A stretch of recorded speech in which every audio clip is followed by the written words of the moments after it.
In this video, we're going to build our shoe panels atop a base shell that I have already created for you.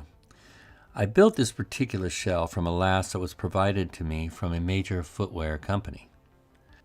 To start, we're going to paint our design atop this base shell. Then build our geometry, that is the saddle, the foxing, and so forth, directly atop the shell, using the painted image as our guide. But before we can paint our design on the shell, we have to step back a minute and create something for the shell called a UV map. Let me explain. Whenever we use images on an object, the two-dimensional image has to reference some sort of coordinate system to know which parts of the image goes on which polygons of the model. A UV map is simply a version of the model or group of polygons that is flattened, much like an animal pelt. But like an animal pelt, it is not simply flattened, but it is unwrapped. Okay, so let's go ahead and UV map our shell. So go ahead and load up the shell from the assets directory. And for this lesson, it would be in the Modo subdirectory, and it's called shell_lesson3_start. Okay, now the first thing you'll probably notice is that the collar on this shell here is much wider and more open than the collar on the last that we created, or the last that was provided to us by the shoe company. And the reason we do this is because we want to give our shell a little more realistic look to what an actual shoe would look like if you just pulled it out of the box. Other than that, that's the only real modification we make. We call this relaxing the shell. So this is a relaxed shell, and this is what we'll work with to build our shoe. First thing I want to do is go ahead and open up this toolbox here, which is the UV mapping tools right there. And I'm going to open up a viewport. Now, note that I am in the Modo switcher tab right here as opposed to the model, which gives us this extra shelf up here. And I can add additional viewports here to this main viewport. So I'm going to go ahead and click here to add the UV viewport, and you can see that the UV coordinate viewport is simply two-dimensional, and it's giving us just a grid pattern right there. All right, so the first thing we should do here is go ahead and create a UV map, since there is no UV maps attached to this shoe. We'll go ahead and click here and go to New, and we'll just leave it called texture. That's fine. So now we have a UV map attached to the shoe, but there's nothing on it. There's no geometry attached to this UV map. So what we need to do is we need to do a projection of this geometry onto the UV map coordinate system here. So just by default, I'm just going to click the UV projection tool.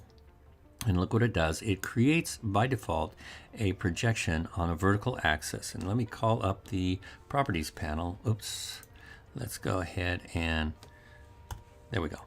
Call up the properties panel right there. And I'll just go ahead and pin this so we can see. So it's the UV map is a texture. It's planar mapping on the y-axis, and the y-axis in Modo is the vertical axis. And what it's doing is it's just kind of looking at our model from the top down. And this is how it will project an image. Now the problem with this is that we have a lot of overlap here. As you can see in this red or orange area, that's giving us overlap. So this is really not ideal for what we need to apply a fabric with a pattern on it. Okay, so let's take a quick look at what happens if we try to apply a texture to a UV map that has overlaps. So I'll go to here, I'll go to UV textures, I'll double click on that, and you can see right away that we have some really strange and weird stretching going on here. And in this little area here where we're getting some overlap, let me go to polygons here, right here, you can see that we have a repeat there. There's B3 and there's B3 down there, and it's actually kind of flipping this map around on this side, and here you see some weird strange stretching. So it's not a good way to apply texture to a map that has overlaps in it. So what we need to do is cut this as if it were a piece of fabric, like a pelt and just flatten it that way. So the way we do that is we have to select edges as if we were going to cut this with a scissors. So what I'm going to do is just highlight my edge selection here, double click on that, but I'm also going to select the open edges here, and the reason I do this is because I've had better luck with UV unwrapping when I actually select the open edges rather than let Modo find them himself. Okay, so here we are, and that's all I need to do. Now let's go to the unwrap tool. Okay, I'm going to select unwrap, and I'm going to click in this viewport here. I might have to click more than once. There's once, twice, and 3 times, and there it is. Now let's call up the properties panel here, and we can see that with this tool still active, we can see that it is the method of unwrapping is called conformal, and it's using the selected edges, and it's got 100 iterations. So these are really the only 3 things you really need to consider. Now I can change the iterations. That's what's going to give me the most result, and you can see as I click and drag these little arrows, it changes the iteration. I can also just click in the viewport here and drag my mouse. That also changes the iterations, and as you can see, that's getting a lot closer to what I want. However, I'm going to change this to angle based, and I'm going to increase the iterations more, and I'm going to just set it right about let's go to about 320, right about there. And the reason I'm changing to an angle-based method is that I'm looking at the 2 back edges there, and it's going to give me a closer relationship between those 2 edges. In other words, they'll be sized more closely together. Now I'll just hit escape a couple of times to drop the selection.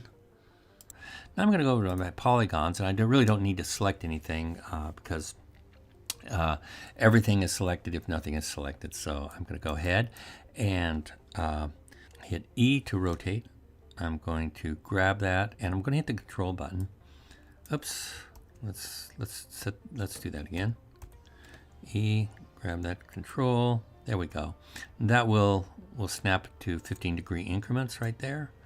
And I think that's what I want, because I want to turn this sideways. This is the angle that I prefer, right about there. I'll set it somewhere in the middle, but I'm going to go over here to where it says fit. I'm going to click on fit, entire UVs, keep proportion, click OK. There we go.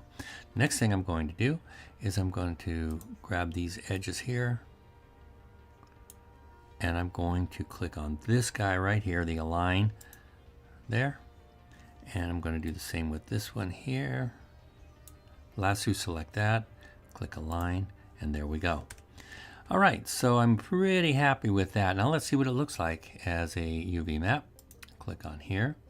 I'm going to go to UV maps. First, let's turn on enable. Now I'll go to UV maps, click on this guy right here, close this, and there we are. Look at that. And what you want in a UV map is you want a pattern that has pretty consistent sizes in there. Like, for example, these squares, they're pretty consistent, and the lines are really straight. And so any pattern that you put on here is going to line up really well, I think. So I think we're good with this. And I think that's all we need to do for the UV mapping on our shell. Now don't forget to save your work.